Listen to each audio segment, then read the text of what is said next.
What do you want with me? Hey, you can't bring that sword in there. You're gonna have to leave it with me here. Not interested. Don't make this harder than it has to be.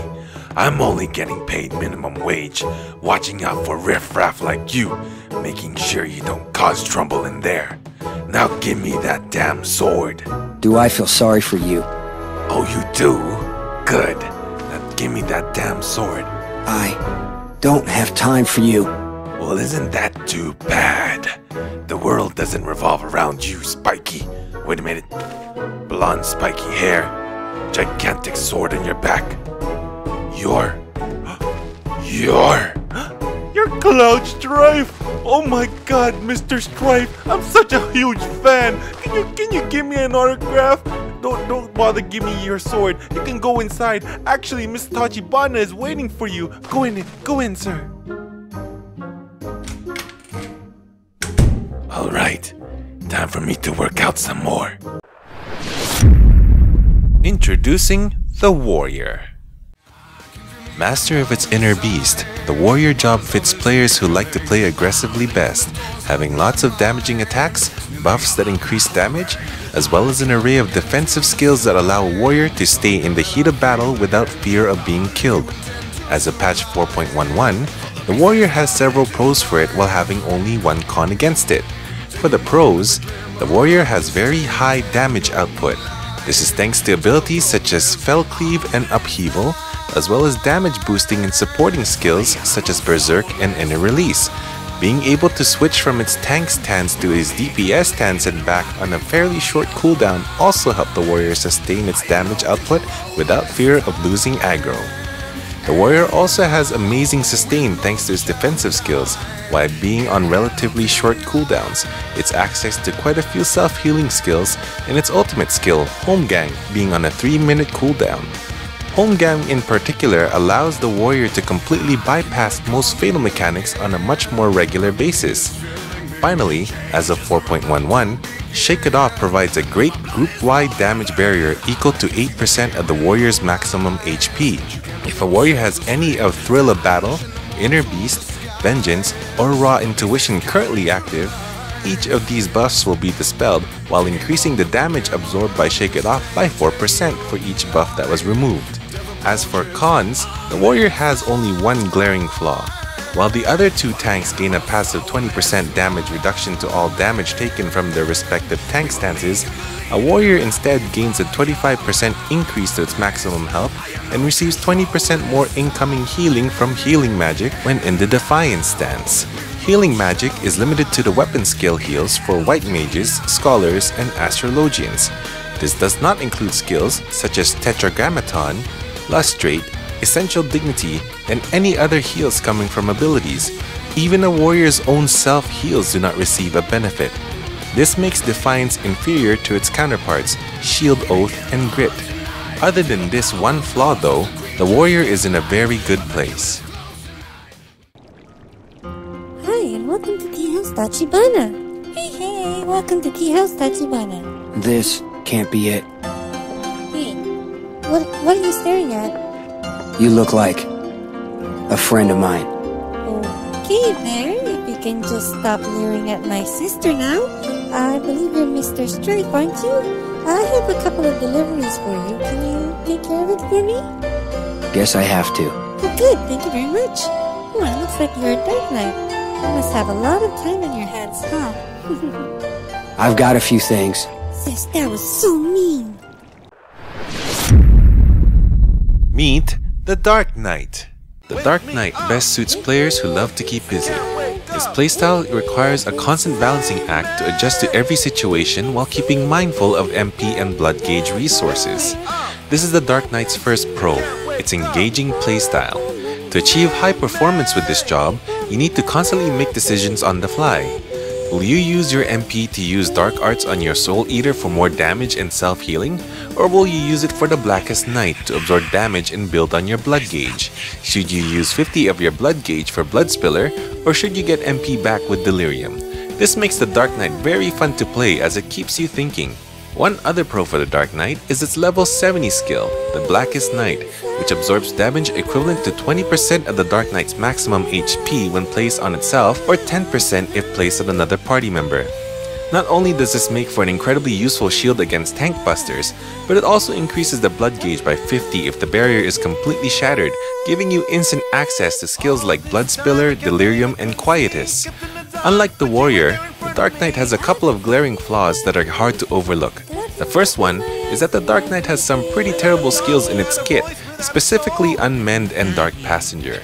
Using these would actually be detrimental, as the MP consumed to use these skills would be much better used on other skills. The Dark Knight's Panic Button skill, the Living Dead, is clearly worse than Holmgang and Hollowed Ground, as healers would need to heal the Dark Knight an amount equivalent to the Dark Knight's maximum HP in order to save it from dying from its own skill. This actually brings me to the Dark Knight's second problem. Although the expansion in patch 4.11 did wonders to improve the Paladin's and Warrior's performance significantly, the Dark Knight has been somewhat left behind. Even though the Paladin has been given the ability to block magic attacks, making it strong against both magical and physical attacks, the Dark Knight is still only strong against magical attacks. Also, they have not changed much from the Heaven's Ward iteration. Despite these flaws, the Dark Knight is still highly viable. The world's first clear for the unending coil of Bahamut had a Paladin paired with a Dark Knight. As with all things, what's most important is not the job that a player brings, it's the skill and enthusiasm for that job that matters most. Oh, look here. Look who finally showed up. Hi, Andy. Hi. Was there a cosplay event I wasn't aware of or something? Don't change the subject. Where the heck were you? I had to hire a special courier because you weren't around. Sorry about that. My back aches from all this adventuring. Being a tank is hard work, you know. Aha. Go take Bahamut at the unending coil then. No! He's scary. And last, but certainly not least, the Paladin. The Paladin has come a long way since Heaven's Ward. With the way the raid tiers were in the previous expansion, full of heavy magic damage and tight enrage timers, there was just no place in the upper tier raiding meta for the Paladin outside of progression and practice. Fortunately, this is no longer the case, even in the slightest. With the release of Stormblood, the Paladin has been graced with many new skills, traits, and gameplay overhauls and changes that have helped it rise from the bottom of the barrel to the very top of the mountain. In its current state, the Paladin has so many things going on for it. The first change, and the most important one by far, is the Paladin's ability to block magical attacks. All throughout Heaven's Ward, the Paladin's biggest weakness was that it could do very little to mitigate or recover from the large amounts of magical damage being flung around in the upper raid tiers. What good was a shield if it couldn't block a fireball? Well, those days are long over. Being able to block magical damage quickly put the Paladin above the other two tanks when it comes to mitigating all forms of damage. It also makes on-demand blocks such as Sheltron and the newly introduced Passage of Arms all the more valuable. Passage is an AoE cone of protection where a Paladin sprouts magnificent wings, granting all allies behind it 15% damage reduction. It also grants the Paladin itself 100% block rate for the duration of the spell. The second skill is Intervention, an instant ability that reduces the target's damage taken by 10%, with an additional 10% if the Paladin currently has Rampart active, or 20% if the Paladin has Sentinel active. These two skills in addition to Cover and Divine Veil make Paladin the best tank when it comes to party damage mitigation. The final improvement for the Paladin was to its damage. The Paladin can now stand toe-to-toe with its fellow warriors and Dark Knights in the damage output department.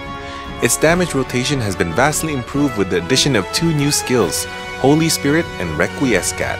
Using Requiescat ramps up Holy Spirit's potency to 480, letting the Paladin unload massive amounts of damage from range, allowing them to use their excess MP while regenerating their TP at the same time. Additionally, Paladins have received a spammable AoE damage skill in the form of Total Eclipse, allowing a Paladin to deal its fair share of damage against multiple enemies at once.